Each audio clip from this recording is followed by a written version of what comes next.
Today I'm making jambalaya. It's one of my favorite dishes and one of the first things I figured out how to make myself. I like to use 2 cloves of garlic, a small bell pepper, and a small onion. For the protein I've got 2 chicken breasts, a half-pound of wild shrimp, and an andouille sausage. I'm also using a cup and a half of long grain rice.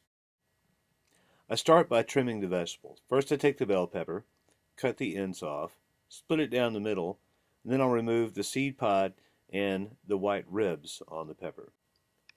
I want this to cook evenly, so I'm slicing them into small batons before I dice them. They're all going to be about the same size when I'm finished. Now it's on to the onion, and then after that I'll go ahead and crush and then dice my garlic. Once the vegetables are ready, a heavy pot gets put on medium heat, and I'll melt 2 tablespoons of butter.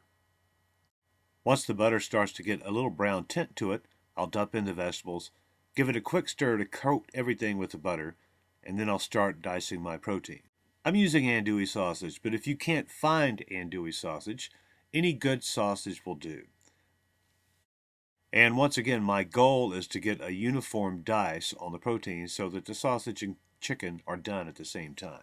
Now it's time to check on the vegetables. I know some of you are a little concerned seeing the brown bits at the bottom of the pot, but that's called fun, and it's part of the reason the jambalaya is going to taste so amazing. So once those are done, I'll go ahead and transfer them into a bowl, and then I'll use the pot to cook the protein, in this case the chicken and the sausage. We get that in, give it a good stir, and I just want the chicken to be cooked all the way through and get a nice brown tint to the sausage and the chicken. I'm also going to add my spices here, a little salt and pepper. Normally I add cayenne as well, but the andouille sausage has a really nice kick to it, so I left the cayenne out. The sausage and chicken have a real nice caramel color to them now, so I'm going to go ahead and reincorporate my sauteed vegetables.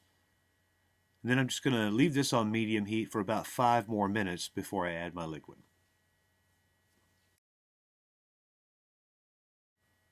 Normally I like to use chicken stock when making jambalaya, but I want you to see just how brown this is going to get. So I'm using water this time, adding 3 cups of water.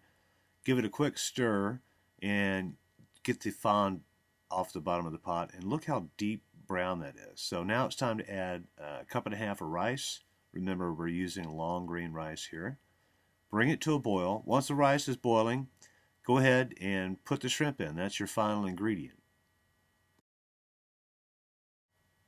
Give the shrimp a quick stir, bring it back to a boil, put the heat on low, cover the pot for 20 minutes, and you'll have this. A beautiful, moist, delicious, fragrant, Cajun-style jambalaya. I really hope you take the time to make this dish. I look forward to your comments, and as always, enjoy.